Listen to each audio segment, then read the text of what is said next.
Welcome to Luca is a Billionaire, where the only thing I invest in is your answers. You start by choosing the right materials because that dictates durability and finish.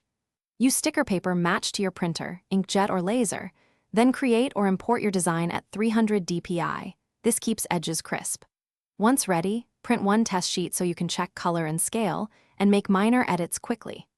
After printing, wait 10 to 15 minutes for ink to dry, then apply a clear laminate or a light spray sealant to protect the surface. This prevents smudging and adds water resistance.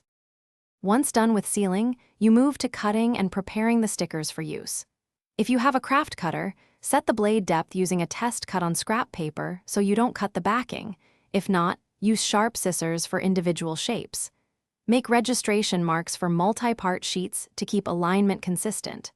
After cutting, weed away excess substrate carefully and apply transfer tape when you need to move small or intricate stickers. This keeps placement accurate and prevents stretching. You finish by preparing the surface and applying the sticker with care. Clean the area with isopropyl alcohol and let it dry completely so oils won't reduce adhesion. Position the sticker, then burnish firmly from the center outward using a scraper or a credit card to remove air pockets. Pull transfer tape back slowly at a low angle. If an edge lifts, warm it briefly with a hair dryer and press down, or apply a small amount of clear nail polish. If bubbles appear, release with a pin and resmooth.